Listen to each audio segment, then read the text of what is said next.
Hello.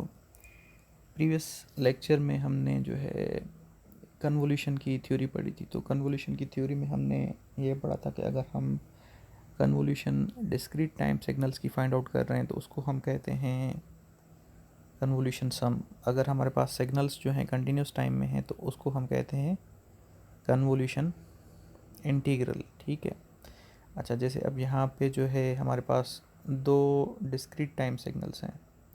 एक हमारे पास x of N है और दूसरा जो है इम्पल्स रिस्पांस जिसको हम शो कर रहे हैं एच ऑफ एन के साथ। तो जब इन दोनों की कन्वोल्यूशन फाइंड आउट कर रहे हैं तो हमें सिस्टम का जो है आउटपुट मिलेगा जिसको हम रिप्रेजेंट कर रहे हैं वाई ऑफ एन के साथ। अब हमें यहाँ पे जो है इम्पल्स रिस्पांस मिला हुआ है। ठीक है। अब जो है ये इनपुट सिग्नल भी मिला हुआ है। तो जब इन दोनों की कन्वोल्यूशन फाइंड आउट करेंगे तो सिस्टम का आउटपुट हमें मिलेगा।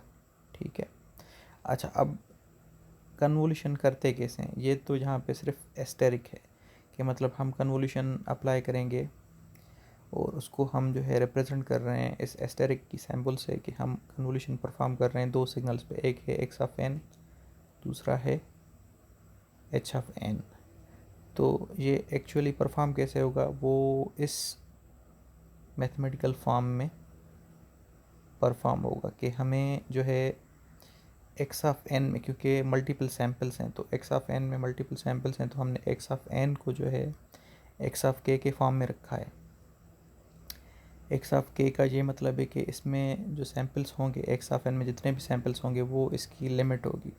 सपोज़ कर लें कि एक्स ऑफ एन में जो है सैम्पल्स स्टार्ट हो रहे हैं 0 से 4 तक, तो हमारी जो लिमिट होगी के की वो 0 to 4 बनेगी। ठीक है।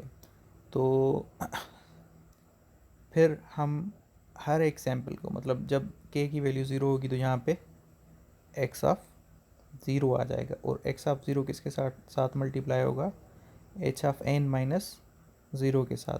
तो एक्स ऑफ 0 मल्टीप्लाई हो रहा है एच ऑफ एन के साथ। एच ऑफ एन हमें यहाँ पे ऑलरेडी मिला हुआ है। ठीक है। अच्छा, फिर उसके बाद एक्स ऑफ, अच्छा अब x of 0 into h of n उसका फिर सम होगा।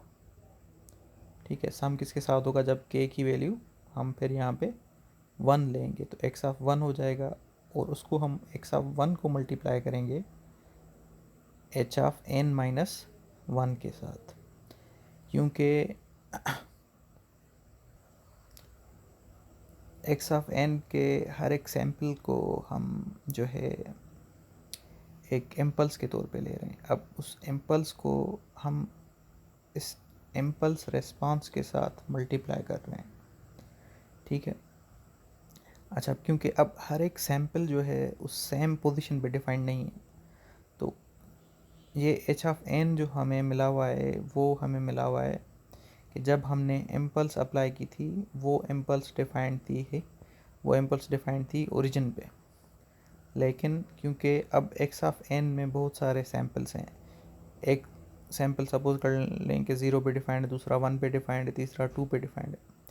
तो अब क्योंकि सैम्पल्स अगर मुख्तलिफ पोजीशंस पे डिफाइंड है तो फिर उन सैम्पल्स की वैल्यू को भी हम जब इम्पल्स रेस्पॉन्स के साथ मल्टीप्लाई करेंगे तो इम्पल्स रेस्पॉन्स को भी उतना शिफ्ट करेंगे। तो ये जो के है इसमें एक किस्म की शिफ्ट ला रही है कि एक्स ऑफ 0 के साथ जब इसको मल्टीप्लाई कर रहे हैं तो एच ऑफ एन की वैल्यू हमें यहाँ पे रखनी पड़ रही है। ठीक है। लेकिन जब हम यहाँ पे एक्स ऑफ 1 रखेंगे तो उसको हम फिर कौन से इम्पल्स रेस्पॉन्स के साथ मल्टीप्लाई करेंगे, एच ऑफ एन माइनस 1, मतलब जो एच ऑफ एन है। ठीक है। उसको हम पहले शिफ्ट करेंगे फिर एच ऑफ 1 के साथ मल्टीप्लाई करेंगे, फिर हम जो है प्लस की साइन लगाएंगे क्योंकि यहाँ पे समेशन ऑलरेडी हमें मिली हुई है, प्लस की साइन लगाएंगे। फिर जो है हम एक्स ऑफ 2 लिखेंगे और उसको मल्टीप्लाई करेंगे एच ऑफ एन माइनस 2 के साथ। अच्छा, इस पर जब हम न्यूमेरिकल करेंगे तो ये चीज़ आपको ज़्यादा क्लियर हो जाएगी कि ये हम एक्चुअली फार्मूला सॉल्व किस तरह करेंगे। और ये कन्वोल्यूशन सम है यहाँ पे। ठीक है। अब इसी तरह फिर कंटिन्यूस टाइम सिग्नल में हमारे पास समेशन की जगह पे, ये लास्ट लेक्चर में भी मैंने आपको बताया कि समेशन की जगह पे हमारे पास इंटीग्रेशन आ जाएगी और यहाँ पे हम के यूज़ कर रहे हैं डिस्क्रीट टाइम सिग्नल्स में, और यहाँ पे जो है कंटिन्यूस टाइम सिग्नल्स में जो है हम के की जगह पे टाओ यूज़ कर रहे हैं। बाकी सारी चीज़ें तकरीबन सेम है। यहाँ पे एक्स ऑफ के है, यहाँ पे एक्स ऑफ टाओ है, यहाँ पे एच ऑफ एन माइनस के है, तो यहाँ पे H of T minus tau है। अच्छा, ये जो यहाँ पे लिमिट्स हैं वो के की हैं, तो यहाँ पे भी इंटीग्रेशन में जो लिमिट्स होंगी माइनस इन्फिनिटी टू इन्फिनिटी, या जो भी एक्चुअल सिग्नल की लिमिट्स होंगी वो हमारी, जैसे यहाँ पे के की हैं तो यहाँ पे किसकी होंगी, यहाँ पे फिर टाओ की होंगी। तो अगर हमारी लिमिट्स यहाँ पे टाओ की होंगी तो फिर हम इंटीग्रेशन भी करेंगे विथ रेस्पेक्ट टू टाओ।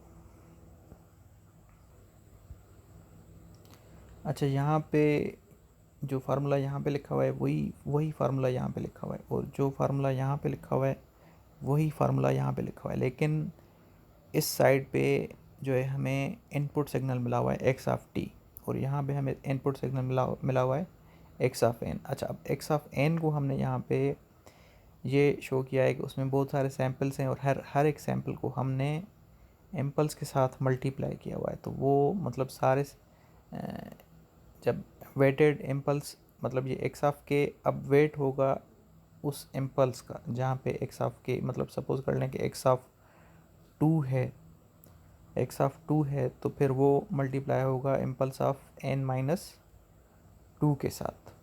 ठीक है, तो वो एक्स ऑफ टू जो भी वैल्यू होगा वो इस इम्पल्स का वेट हो जाएगा। तो मतलब ऐसे हमारे पास सपोज कर लें कि के इज़ इक्वल टू 0 to 4 है, तो फिर हमारे पास 4 सैम्पल्स बनेंगे, एक्स ऑफ 0, ठीक है, फिर x of 1, x of 2, x of 3, x of 4। लेकिन वो जो भी वैल्यूज़ होंगे वो हम इम्पल्स के साथ मल्टीप्लाई कर रहे हैं उसी पोजीशन पे। सपोज कर लें कि एक्स ऑफ 2 है तो उसको हम मल्टीप्लाई कर रहे हैं इम्पल्स ऑफ एन माइनस 2 के साथ, तो सिर्फ हमें एक ही वैल्यू मिलेगी, ठीक है, जो कि एक्चुअली एक्स ऑफ 2 ही होगा। और फिर उन सब वैल्यूज़ को जब हम साथ में रखेंगे तो हमारा जो है एक्स ऑफ एन ही बन जाएगा। तो सिर्फ यहाँ पे ये दिखा रहा है कि जब आपके पास input signal x of n होगा तो आपको जो है कन्वोल्यूशन के बाद ये रिज़ल्ट मिलेगा। इसी तरह यहाँ पे जब हमारे पास एक्स ऑफ टी इनपुट होगा तो कन्वोल्यूशन के बाद हमें ये आउटपुट यहाँ पे मिलेगा, ठीक है। अच्छा, ज़्यादा मतलब यहाँ पे परेशान होने की कोई बात नहीं है। जब हम न्यूमेरिकल करेंगे तो ये सारी चीज़ें क्लियर हो जाएंगी कि ये फार्मूलाज किस तरह यूज़ हो रहे हैं, या ये फार्मूला किस तरह यूज़ हो रहा है, कन्वोल्यूशन हम फाइंड आउट किस तरह कर रहे हैं। सही है। अच्छा, अब यहाँ पे पहला एग्जांपल है जिसमें हमें y of n find out करना है, जो कि हमारा यहाँ पे सिस्टम का आउटपुट है। अच्छा, अब दो चीज़ें हमें यहाँ पे मिली हुई हैं, एक इनपुट सिग्नल मिला हुआ है जो हम सिस्टम को दे रहे हैं, ठीक है। अच्छा, अब उसी सिस्टम का इम्पल्स रेस्पॉन्स भी हमें मिला हुआ है, कि मतलब हमने उस सिस्टम को जब इम्पल्स प्रोवाइड की थी, इम्पल्स इनपुट पे दी थी, तो हमें ये आउटपुट मिला था जिसको हम इम्पल्स रेस्पॉन्स कह रहे हैं, क्योंकि हमने इनपुट पे इम्पल्स दी है। सही है, इम्पल्स रेस्पॉन्स का हमें पता है। अब हमें इनपुट सिग्नल मिला हुआ है, अब इस इनपुट सिग्नल को जब हम सिस्टम पे अप्लाई करेंगे, ठीक है, तो हमें आउटपुट क्या मिलेगा। सही है, तो दो चीज़ें, एक इनपुट सिग्नल है, दूसरा इम्पल्स रेस्पॉन्स है, और सिस्टम हमारा लीनियर टाइम इन्वेरिएंट सिस्टम है, ठीक है। और अब y of n find out करना है, तो अब इस सिचुएशन में हमें कन्वोल्यूशन अप्लाई करनी है, x ऑफ n फिर h ऑफ n, और इन दोनों के दरमियान हमें कन्वोल्यूशन फाइंड आउट करनी है, जिसको हमने रिप्रेजेंट किया है एस्टेरिक की सैम्पल से। अच्छा, अब यहाँ पे इनपुट सिग्नल में अगर आप देखें तो हमारे पास टोटल सैम्पल्स कितने हैं, हमारे पास 4 सैम्पल्स हैं। एक हमारा -1 पे, दूसरा 0 पे, तीसरा 1 पे, चौथा 2 पे है, ठीक है। अच्छा, अब इम्पल्स रेस्पॉन्स में कितने सैम्पल्स हैं, 1 2 3 4 5, अच्छा, इसमें कोई फ़र्क नहीं पड़ता कि इम्पल्स रिस्पॉन्स में हमारे पास कितने सैम्पल्स हैं। यहाँ पे सिर्फ हमें ये देखना है कि यहाँ पे इनपुट सिग्नल में कितने सैम्पल्स हैं। तो अब क्या होगा, जितने इनपुट सिग्नल में सैम्पल्स हैं, तो जो हमारे पास फार्मूला है, ठीक है, उसमें k की वैल्यू हमारी हम x ऑफ n के सैम्पल्स में से उठाएंगे। जैसे यहाँ पे सैम्पल शुरू हो रहा है -1 से लेके 3 तक, ठीक है। तो यहाँ पे हम क्या लिखेंगे, k is equal to -1 to 3, क्योंकि हमें x ऑफ -1 चाहिए होगा, फिर x ऑफ 0 चाहिए होगा, फिर x ऑफ 1 चाहिए होगा, फिर x ऑफ 2 चाहिए होगा। अच्छा, जैसे जैसे हम k की वैल्यू चेंज करेंगे तो वही k की वैल्यू हम यहाँ पे भी रखेंगे, ताकि जब हम x ऑफ 0 यहाँ पे रखें तो उसको हम h ऑफ n के साथ मल्टीप्लाई करें, और जब यहाँ पे हम x ऑफ 1 रखें तो फिर हम उसको h ऑफ n-1 के साथ मल्टीप्लाई करें। तो जो इम्पल्स रेस्पॉन्स होगा उसको पहले हमें शिफ्ट करना होगा, फिर जो है हमें x ऑफ 1 के साथ मल्टीप्लाई करना होगा। x ऑफ 1 को हम मल्टीप्लाई करेंगे h ऑफ n-1 के साथ। तो हमें जो इम्पल्स रिस्पांस मिला हुआ है उसको हम राइट साइड पे एक सैम्पल के हिसाब से शिफ्ट करेंगे, मतलब जो भी पूरा h ऑफ n है उसको सिर्फ हम एक सैम्पल राइट साइड पे शिफ्ट कर देंगे, ठीक है। अच्छा, मतलब अब इस फार्मूला को सॉल्व करने के लिए हमें जो है x ऑफ n को जो है सैम्पल्स में शो करना है, ठीक है, और जो h ऑफ n है उसको भी हमें शो करना है, कि मतलब उसको जो है हमें शिफ्ट करना है। जो भी मतलब जितने भी मतलब यहाँ पे सैम्पल्स हैं x ऑफ n में, जैसे अब x ऑफ n हमारा -1 से स्टार्ट हो रहा है, ठीक है, -1 से स्टार्ट हो रहा है, और जो है -1 से स्टार्ट हो रहा है और जो है 2 पे ख़त्म हो रहा है। तो h ऑफ n को जो है हम एक सैम्पल लेफ़्ट की तरफ शिफ्ट करेंगे, और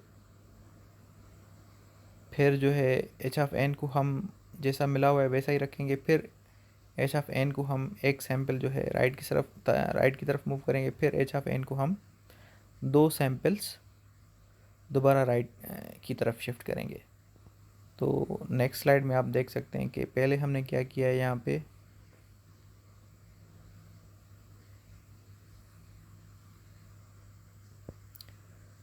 अच्छा, तो अब जो x ऑफ n है उसमें टोटल 4 सैम्पल्स हैं। तो अब हमने x ऑफ n को अलग अलग सैम्पल्स में लिखा हुआ है कि ये यहाँ पे x ऑफ -1 है, ठीक है, फिर x ऑफ 0 है, फिर x ऑफ 1 है, फिर जो है x ऑफ 2 है। वही वही वैल्यूज़ हैं। -1 पे जो है हमारे पास यहाँ पे वैल्यूज़ क्या है, x ऑफ -1 पे जो है हमारे पास वैल्यू जो है -1 है, ठीक है।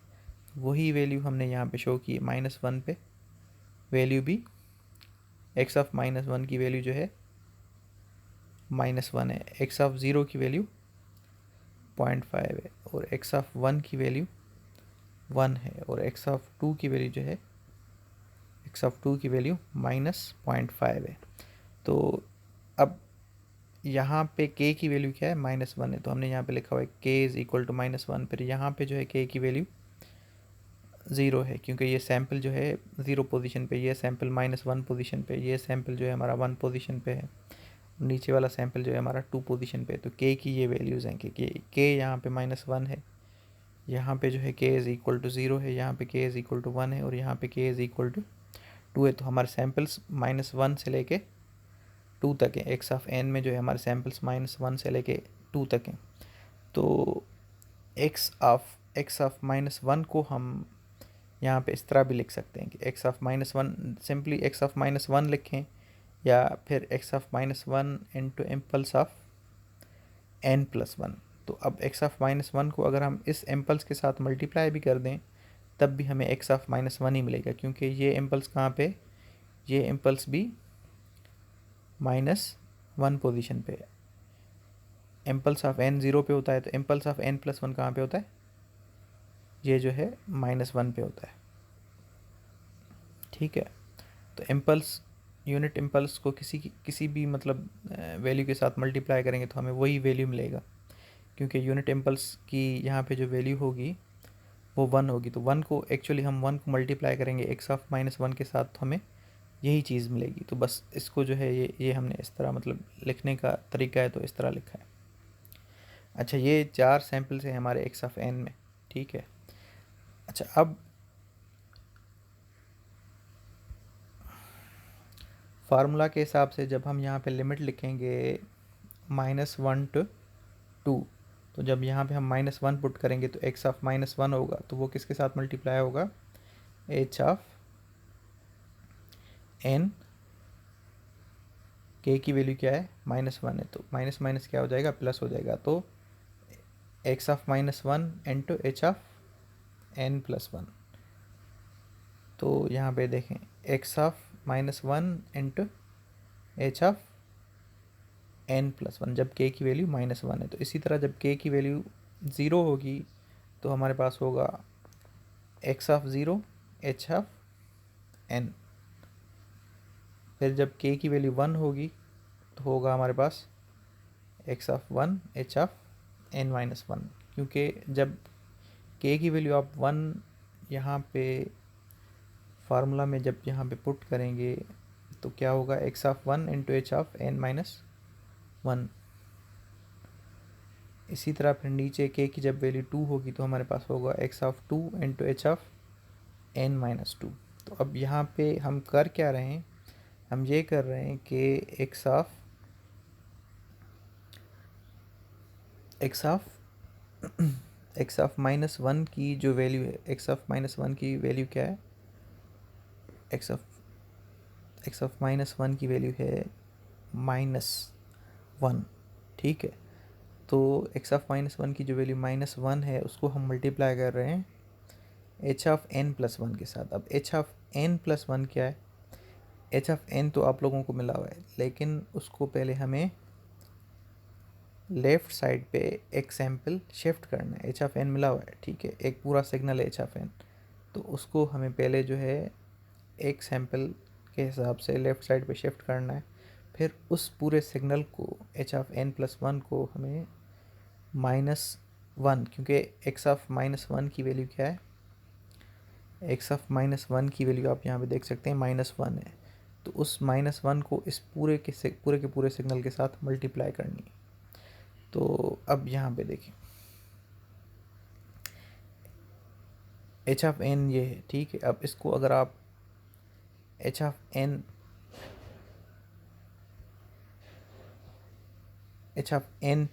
बनाना चाहते हैं, ठीक है, तो इस पूरे के पूरे सिग्नल को हमें लेफ़्ट साइड पे एक सैम्पल के हिसाब से शिफ्ट करना होगा, कि मतलब जो सैम्पल 0 पे है वो -1 पे आ जाएगा, जो सैम्पल 1 पे वो 0 पे आ जाएगा, जो सैम्पल 2 पे है वो 1 पे आ जाएगा, जो सैम्पल 3 पे है वो यहाँ पे 2 वाली पोजीशन पे आ जाएगा। तो जो सैम्पल 0 पे है वो क्या है? 0.5 है, ठीक है। जो सैम्पल 0 पे है उसकी वैल्यू क्या है? 0.5, तो वो कहाँ पे आ जाएगा? -1 पे आ जाएगा। तो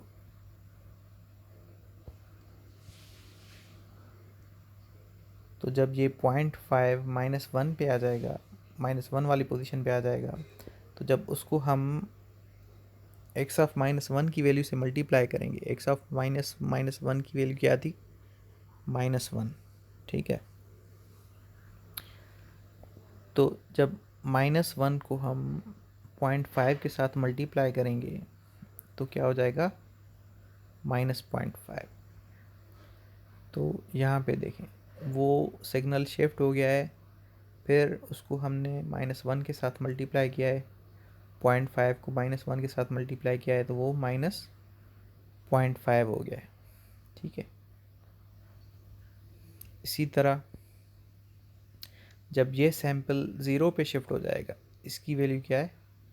इस सैम्पल की वैल्यू 1 है, तो जब ये -1 के साथ मल्टीप्लाई होगा तो ये भी -1 हो जाएगा, 1 इंटू -1 -1 हो जाएगा, लेकिन इसकी जो पोजीशन बनेगी वो 0 पे बनेगी, क्योंकि हमें इस एच ऑफ एन को, क्योंकि हमने एच ऑफ एन प्लस 1 बना दिया है हमने। तो अब जो है यहाँ पे देखें, यहाँ पे -1 है, फिर इसी तरह आगे वाले 2 सैम्पल्स को भी हमने -1 के साथ मल्टीप्लाई किया है। ठीक है, अब यहाँ पे जब k की वैल्यू 0 है तो हमारे पास x ऑफ 0 की वैल्यू क्या है?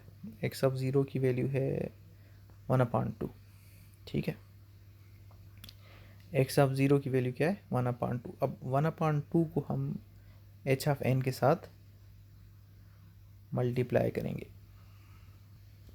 तो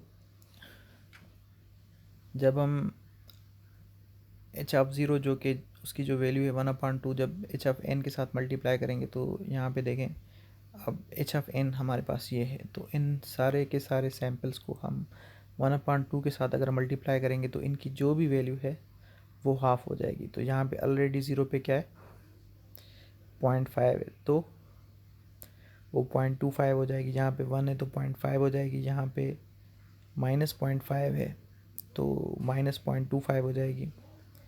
यहाँ पे 0.5 है तो फिर यहाँ पे भी 0.25 हो जाएगी। तो आप ये यहाँ पे देख सकते हैं कि वैल्यूज़ जो हैं एच ऑफ एन की हाफ हो गई हैं, सारी की सारी चारों सैम्पल्स की वैल्यूज़ हाफ हो गई हैं। इसी तरह फिर एक्स ऑफ 1, उसकी वैल्यू क्या है? 1 है, तो 1 को हम मल्टीप्लाई करेंगे जब एच ऑफ एन -1 के साथ, तो पहले हमें इसको शिफ्ट करना है, एच ऑफ एन को शिफ्ट करना है। एच ऑफ एन को शिफ्ट कहाँ पे करना है? इस हिसाब से शिफ्ट करना है, एच ऑफ एन -1 बनाना है। तो एच ऑफ एन जो है उसके सारे सैम्पल्स जो है एक सैम्पल के हिसाब से राइट साइड पे शिफ्ट हो जाएंगे। ठीक है, फिर उन सब सैम्पल्स को अगर हम 1 के साथ मल्टीप्लाई करेंगे तो कोई फ़र्क नहीं पड़ेगा, सैम्पल्स की वैल्यूज़ पे कोई फ़र्क नहीं पड़ेगा। सिर्फ इस प्रॉपर्टी की, शिफ्टिंग वाली प्रॉपर्टी की वजह से सारे के सारे सैम्पल्स जो हैं सिर्फ एक सैम्पल के हिसाब से राइट साइड पे शिफ्ट हो गए हैं। बाकी सैम्पल्स की सारी वैल्यूज़ सेम है। अच्छा, अब लास्ट में जो है हमारे पास x ऑफ 2 की वैल्यू क्या है? हमारे पास -0.5 है, तो उसको हम मल्टीप्लाई करेंगे इस सिग्नल के साथ, h ऑफ n-2 के साथ। अब h ऑफ n-2 आप पहले फाइंड आउट करेंगे। h ऑफ n में जो है सारे सैम्पल्स आप जो है h ऑफ n के सारे सैम्पल्स मतलब जो है 2 सैम्पल के हिसाब से राइट साइड पे शिफ्ट होंगे। फिर उन सब सैम्पल्स को हमें x ऑफ 2 की वैल्यू के साथ मल्टीप्लाई करना है। x ऑफ 2 की वैल्यू -0.5 है। ठीक है, तो क्या होगा? सारे के सारे सैम्पल्स की वैल्यू एक तो हाफ भी हो जाएगी, दूसरा अगर पॉजिटिव होगी तो नेगेटिव हो जाएगी, अगर नेगेटिव है तो पॉजिटिव हो जाएगी। ठीक है, तो उसका रिज़ल्ट हमें ये नीचे मिल रहा है। सही है। अच्छा, अब ये मल्टीप्लिकेशन तो सारी हो गई। अब फार्मूला में आप अगर देखें तो ये सारी की सारी मल्टीप्लिकेशन हो रही है। एक्स ऑफ 0 को हम एच ऑफ एन के साथ मल्टीप्लाई कर रहे हैं, एक्स ऑफ 1 को फिर हम एच ऑफ n-1 के साथ मल्टीप्लाई कर रहे हैं, फिर एक्स ऑफ 2 को जो है हम एच ऑफ n-2 के साथ मल्टीप्लाई कर रहे हैं। लेकिन सारी की सारी मल्टीप्लिकेशन को जो भी मतलब रिज़ल्ट आ रहा है मल्टीप्लिकेशन का, हर एक मल्टीप्लिकेशन का, के की हर एक वैल्यू के लिए जो भी मल्टीप्लिकेशन का रिज़ल्ट आ रहा है उसको हमें सम भी करना है। तो इसका मतलब ये है कि हमारे पास ये जो 4 मल्टीप्लिकेशन के रिज़ल्ट आए, एक ये आया है, एक ये आया है, दूसरा ये है, और चौथा मतलब फाइनल जो है रिज़ल्ट ये है। तो 4 बार हमने यहाँ पे मल्टीप्लिकेशन परफॉर्म की है। ठीक है, क्योंकि एक्स ऑफ एन में 4 सैम्पल्स हैं और उन चारों सैम्पल्स को उठा के हमने इम्पल्स रिस्पांस के साथ मल्टीप्लाई किया है। लेकिन इम्पल्स रिस्पांस को हमने शिफ्ट भी किया है। जो पोजीशन सैम्पल की है, एक्स ऑफ एन के सैम्पल की जो पोजीशन हम उठा रहे हैं, जैसे एक्स ऑफ -1 है, तो फिर हमने एच ऑफ एन को भी उतने सैम्पल्स उसी तरह शिफ्ट किया है कि ये अगर एक्स ऑफ -1 है तो हमने एच ऑफ एन को जो है एक सैम्पल लेफ़्ट की तरफ शिफ्ट किया है, यहाँ पे हमने नहीं शिफ्ट किया क्योंकि हमारे पास यहाँ पे x ऑफ 0 है। ठीक है, तो यहाँ पे फिर हमने डायरेक्ट h ऑफ n उठाया। यहाँ पे x ऑफ 1 अगर उठाया तो हमने इम्पल्स रिस्पांस को एक सैम्पल के हिसाब से जो है राइट साइड पे शिफ्ट किया है। यहाँ पे 2 सैम्पल्स के हिसाब से राइट साइड पे शिफ्ट किया है इम्पल्स रिस्पांस को। अब ये सारी मल्टीप्लिकेशन जब परफॉर्म हो गई तो अब इन सब रिजल्ट्स को हमें ऐड करना है। -1 वाला सैम्पल मतलब यहाँ पे -1 वाली जो सैम्पल की लोकेशन है, सारे के सारे यहाँ पे -1 वाले सैम्पल्स एक दूसरे में ऐड करेंगे। फिर 0 वाले सैम्पल्स 0 वाली वैल्यूज़ के साथ ऐड करेंगे। 1 वाले सारे सैम्पल्स एक साथ ऐड करेंगे। 2 वाले सारे सैम्पल्स एक साथ ऐड करेंगे। 3 वाले सारे सैम्पल्स एक साथ ऐड करेंगे। फिर 4 वाले सैम्पल्स ऐड करेंगे। फिर जो है 5 वाले सारे सैम्पल्स ऐड करेंगे। अब जैसे यहाँ पे 5 वाला सैम्पल है, यहाँ पे नहीं है तो इसको छोड़ देंगे, यहाँ पे भी नहीं है छोड़ देंगे, यहाँ पे भी नहीं छोड़ देंगे। तो जो रिज़ल्ट बनेगा वो क्या बनेगा, जो यहाँ पे सैम्पल नीचे जो यहाँ पे जो सैम्पल है बस वही सेम आएगा। फिर इसी तरह यहाँ पे ये 4 पे 2 सैम्पल्स हैं, एक ये है, दूसरा ये नीचे वाला है, तो इन दोनों को ऐड करेंगे। 3 पे इन वैल्यूज़ को ऐड करेंगे, तीनों वैल्यूज़ को ऐड करेंगे, इसको और एंड वाले सैम्पल को। ठीक है, तो इन सब सैम्पल्स को जब हम ऐड करेंगे तो हमारे पास जो फाइनल सैम्पल्स बनेंगे वो इस तरह बनेंगे। ठीक है, तो यही जो है हमारा y ऑफ n है। ये मतलब हमारे पास जो है फाइनल रिज़ल्ट है, आउटपुट है कन्वोल्यूशन के बाद। ठीक है, तो हमने जो है ये इनपुट सिग्नल दिया है x ऑफ n और हमारे पास जो आउटपुट आ रहा है वो ये आ रहा है।